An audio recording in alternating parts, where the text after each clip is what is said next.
Assalamualaikum warahmatullahi wabarakatuh.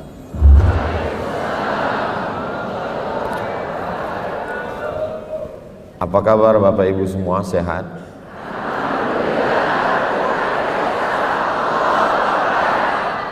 Panjang sekali jawabannya. Alhamdulillahirabbil alamin. Allahumma salli ala sayyidina Muhammad wa ala ali sayyidina Muhammad. Pertemuan kita ini insya Allah mendatangkan keberkahan buat kita semua. Karena kita berada dengan orang-orang yang mulia, jauh datang dari Al-Azhar, Kairo, Mesir, guru besar Fadilatul Syekh Al-Ustaz Ad-Doktor Usama Al-Azhari, nafa'anallahu bi ghaziri ulumihi. Mudah-mudahan ilmunya, berkahnya melimpah buat kita semua. Ada juga guru kita Profesor Dr. Amin Rais, ada Bang Sandi yang tadi ketika diminta untuk naik ke atas, beliau memberikan mikrofonnya ke saya, dan mikrofon itu diambil panitia lagi, diganti dengan mikrofon yang lain. Banyak sekali orang-orang yang luar biasa. Ada Ustadz Fatih Karim. Tidak mengurangi rasa hormat saya, nama-nama yang tidak saya sebutkan bukan berarti saya tidak takzim, tapi karena memang saya tidak ingat. Hadirin hadirat, muslimin muslimat, mukminin mukminat yang belum kawin dan belum sunat, semuanya insya Allah dimuliakan Allah Subhanahu wa taala. Hadir juga di sini istri saya, mertua saya, Umi, kakak saya, ada papa, ada mama, semuanya mereka semua ikut berbahagia. Allah itu sangat sayang dengan bangsa Indonesia. Kalau dia lihat ada orang yang terlalu putus asa, bawaannya udah mau mati, maka dia kirim salah satu hambanya untuk membahagiakan. Maulana, Maulana, Maulana. Nggak jadi bunuh diri. Kalau dia lihat ada hambanya orang Indonesia ini yang sudah terlalu bahagia dengan dunia, dikirimnya lagu, dan lagu itu ditulis ternyata di atas pemakaman Baqi Madinah. Dan setelah dinyanyikan, saya senang sekali, tidak ada yang meninggal. Padahal di tempat lain begitu selesai langsung ada beberapa mati. Ternyata rahasianya di mana? Rahasianya dari seorang ibu yang menulis, membaca Al-Quran, dan meninggalnya pun di atas Al-Quran. Jadi yang kita lihat selama ini, pertemuan hari ini memberikan jawaban terhadap pertanyaan-pertanyaan besar yang ada di kepala saya. Bagaimana ada seorang anak bangsa Indonesia lahir dari kepalanya darah seni yang mengalir, membuat kita mengingat Allah, di saat yang sama kita menikmati lantunan suaranya. Ternyata itu dilahirkan dari seorang ibu yang cinta kepada Al-Quran. Jadi ternyata kalau ibunya cinta Quran, anaknya lahir ya begitu. Dia tidak hanya sekedar bahagia, tapi bisa membahagiakan orang lain. Lalu bagaimana dengan anak-anak yang merusak ini Pak Ustadz? Mungkin emaknya kuntilanak, Nyi Blorong, Sundel Bolong, hantu semua itu.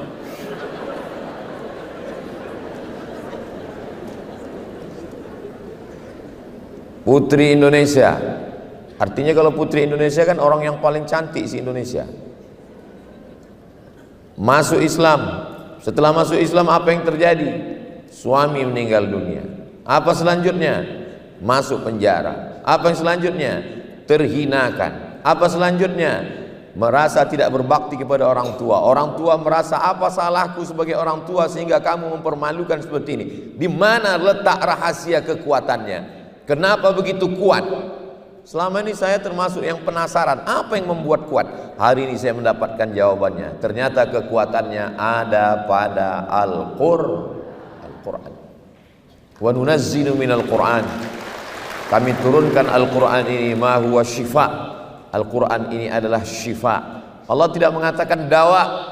Dawa itu obat, tapi belum tentu menyembuhkan. Berapa banyak obat dari penyakit? Si Anu meninggal kenapa? Kebanyakan makan obat Pak Ustadz, mati. Tapi ini dipilih Allah satu kata syifa, penyembuh. Ternyata jawabannya ada pada Al-Quran. Apa yang terjadi dengan bangsa Indonesia hari ini? Percaya tidak percaya, bisa tulis di handphone. Tulis saja di Google itu buta huruf Al-Quran Indonesia, buta huruf Al-Quran di Indonesia, buta huruf Al-Quran di Indonesia. Oh, kok nggak muncul? Buta huruf Al-Quran di Indonesia. MPR, cnnindonesia.com, MPR.2 mengkhawatirkan 72% Muslim Indonesia buta aksara Al-Quran. Kita boleh bangga sebagai Muslim terbesar di dunia, jamaah haji terbanyak di dunia, tapi buta huruf Al-Quran 72%. Tolong nanti sebelum mengupload video ini, yang bagian ini edit.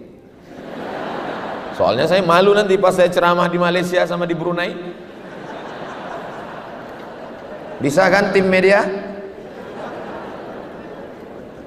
Apa kata orang Malaysia sama Brunei? Ceramah jauh-jauh ke Kuala Lumpur, ke Bandar Seri Begawan, di kampungmu aja 72% gak bisa baca Quran.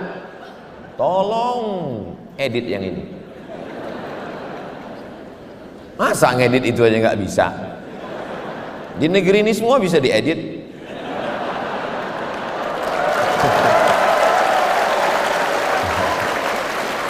Jadi kalau kita mau kembali kejayaan Indonesia, maka kembali kepada Al-Qur'an. Ada seorang anak bernama Bapak Irfan. Bapak Irfan melihat ayahnya duduk membaca Al-Quran. Sekali duduk berapa dia baca? 7 juz Al-Quran. Ketika itu dia bertanya, mengapa ayah duduk lama? Hatiku terlalu ingat pada almarhumah ibumu, maka untuk menenangkan jiwaku aku membaca Al-Quran. Duduk 7 juz, gundah gulananya, risaunya, kecewanya hilang. Yang menguatkan ada Al-Quran. Ayahnya itu bernama Haji Abdul Malik Karim Amrullah, Buya Hamka. Alhamdulillah Pak Ustadz, suami saya pun setiap saya dekati dia sedang pegang handphone, tapi Quran digital. Setiap saya dekat, Quran digital. Begitu saya menjauh, game online. Apa sebenarnya yang terjadi? Mata bisa dibuat istirahat. Bagaimana cara mengistirahatkan mata? Pejamkan mata, insya Allah mata istirahat. Telinga bisa dibuat istirahat. Bagaimana mengistirahatkan telinga?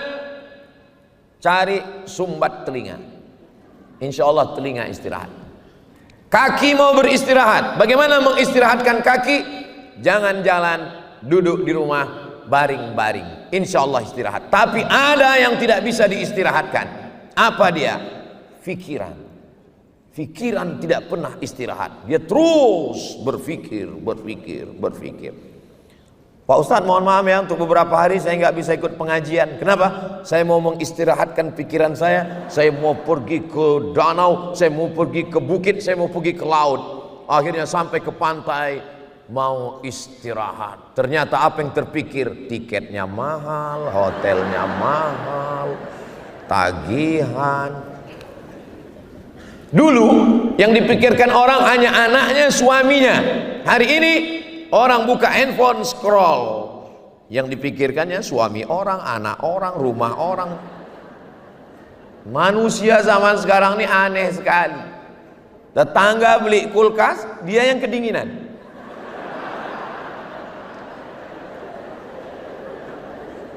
Teman yang renovasi rumah, dia yang masuk ICU. Maka pikiran inilah yang paling mengganggu manusia. Betul tidak Bapak Ibu? Banyak sekali yang mengaku. Jadi sebenarnya bagaimana cara mengistirahatkan pikiran? Alhamdulillah Pak Ustadz, saya sudah berhasil mengistirahatkan pikiran saya. Dengan apa? Saya pergi kemarin ketemu psikolog, psikiater, akhirnya dia kasih saya obat. Tenang. Alhamdulillah masalah saya hilang Pak Ustadz. Kok bisa hilang masalahnya? Dia kasih tahu ini dimakan pagi, ini dimakan siang, ini dimakan malam, ini makan sebelum makan, ini makan setelah makan, ini makan setengah, ini makan seperempat. Bertambah beban saya Pak Ustadz. Akhirnya pergi ke rumah-rumah spiritual yang katanya kalau kita pergi ke rumah spiritual ini kita akan tenang. Begitu masuk ke dalam, mendengar suara gemericik air terjun, lalu kemudian terdengar suara kicau burung, lalu menghirup suara aroma terapi dari asap-asap, lalu kemudian pejamkan mata, tarik nafas, tarik, tahan, disuruh mengamati napas, juga tidak menyelesaikan masalah. Jadi satu-satunya cara adalah kembali kepada Al-Quran. Ambil wudhu, setelah itu sholat sunat 2 rakaat, setelah itu buka Al-Quran. A'udzubillahi minasyaitonir rajim. Bismillahirrahmanirrahim. Yasin wal Qur'anil Hakim, innaka laminal mursalin ala siratim mustaqim. Suaminya nanya, ngapain kamu baca Yasin terus? Persiapan untuk kamu, Pak.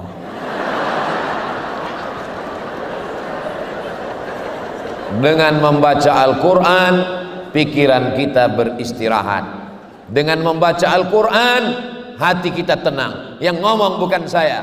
Ketenangan itu letaknya bukan di mata, ketenangan bukan di telinga, ketenangan bukan di kaki.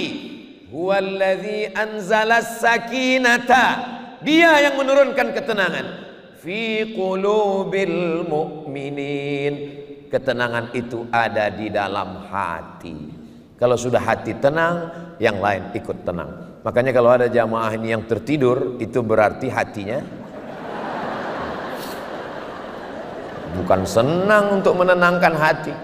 Ini sedang berkecamuk, kacau. Semua orang di Indonesia ini sekarang sedang kacau balau, berkecamuk, bingung memikirkan bagaimana nanti yang terjadi, bagaimana tentang koalisi, bagaimana kalau udah nggak menjabat lagi, macam-macam. Bagaimana menenangkannya? Maka saksikan video-video yang ada di Amazing Muharram. Jangan lupa subscribe, like, share, and comment. Apapun masalah hidupmu, ambil wudhu, buka Al-Quran. Tadi waktu saya duduk tadi, ada yang bisik ke saya, Ustaz Somad, apa yang membuat kita ini bisa menjadi tenang? Tidak lain wudhu. Saya udah wudhu nggak tenang juga Pak Ustaz, mandi taubat. Saya udah mandi nggak tenang juga Pak Ustadz, masuk ke dalam laut. Insya Allah bukan cuman masalahmu hilang, kau hilang sekalian. Maka tenangkan diri kita. Masalah ini besar, Allah Maha Besar. Angkat kedua tangan, Allahu Akbar, Allahu Akbar kabira. Kau yang dipuji-puji Abdul Samad, yang layak dipuji hanya Allah. Walhamdulillahi katsira.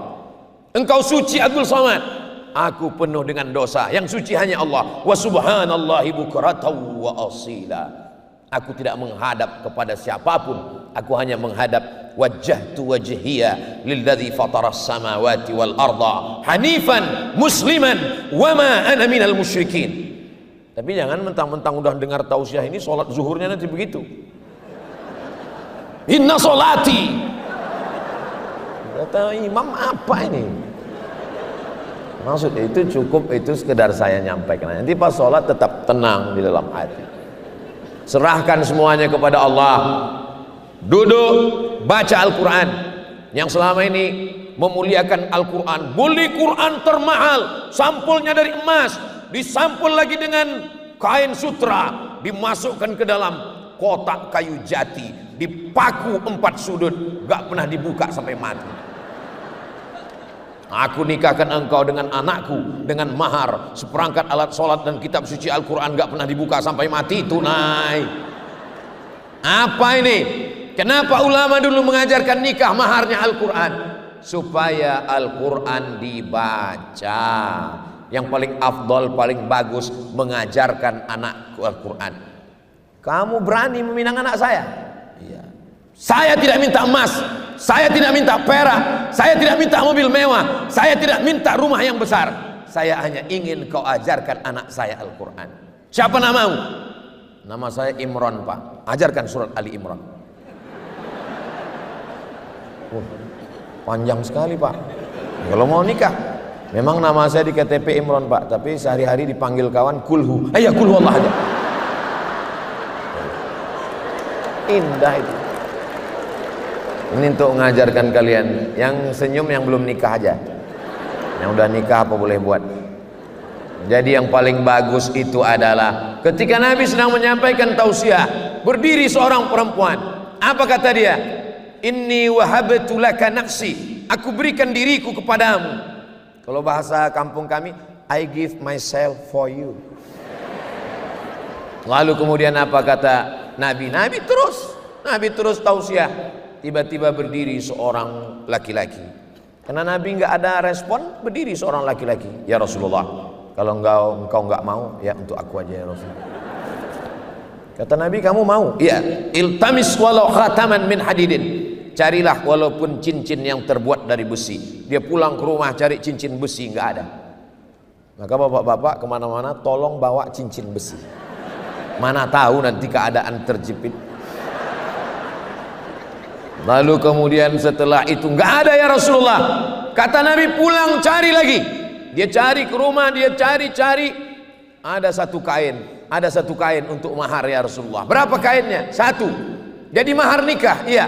Kalau kamu nikah maharnya satu kain ini dipakai istrimu, lalu kau pakai apa? Dia terdiam, dia malu. Akhirnya dia pulang. Ketika dia akan pulang, Nabi memanggil dia. Ta'al, come here. Lalu kemudian setelah dia datang, apa kata Nabi? Hal ma'aka minal Qur'an? Apakah kamu ada hafal Qur'an? Ternyata dia pun tidak hafal Qur'an semua. Suratu kada wa suratu kada wa suratu kada. Saya hafal surat ini. Nabi nikahkan dia. Zawwajtukaha bima ma'aka minal Qur'an. Ku nikahkan engkau dengan mahar mengajarkan Al-Qur'an. Ini sebenarnya tadi kan Mbak Angelina Sondah kan menyebut tadi siapa yang kaya. Ini untuk menurunkan harga mahar tadi. Jadi kalian siap-siaplah hafal surat-surat pendek. Betapa indahnya ketika anak kita diajarkan Al-Quran sebagai imam yang mampu mengajarkan Al-Quran. Bapak sebagai kepala rumah tangga, panggil anakmu baca Al-Quran. Sudah berapa juz? Alhamdulillah Pak, sudah 5. Masya Allah, anak papa 5 juz? Enggak, Iqra 5. Oke, yang penting bisa ngaji. Dah. Istri, baca Quran. Enggak usah lama-lama, dari maghrib ke isya 45 menit. Handphone mati, TV mati, laptop mati, komputer mati, semua mati. Alhamdulillah Pak Ustadz, di rumah saya memang begitu tiap malam. Kenapa? Ngaji Quran? Enggak, pemadaman bergilir. Mati semua. Anak baca Quran, istri baca Quran. Tapi saya belum bisa baca Quran Pak Ustadz. Saya ajari caranya. Kira-kira waktu udah mau habis, bilang, udah tutup semua. Papa nggak baca, waktu nggak cukup. Gitu caranya. Siapa di antara kita ini yang ramai, ini yang paling mulia, bukan yang paling kaya, karena harta akan tinggal. Bukan yang paling tinggi jabatannya, karena jabatan tidak lama. Yang kekal abadi hanyalah man ta'allamal Qur'ana wa 'allamahu, yang mengajarkan Al-Qur'an, yang belajar Al-Qur'an dan mengajarkan Al-Qur'an. Mudah-mudahan dengan program Amazing Muharram ini, maka terlaksanalah program Ustadz Fatih Karim mengqurankan Indonesia, hilanglah buta huruf Al-Qur'an insyaallah. Beliau bisa mengumpulkan orang yang hebat-hebat ini luar biasa.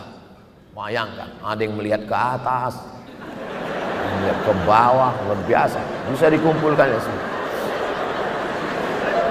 Maka tidak salah kalau Konstantinopel ditaklukkan oleh Muhammad Al-Fatih, maka insya Allah buta huruf Al-Quran Indonesia ditaklukkan oleh Ustadz Fatih Karim.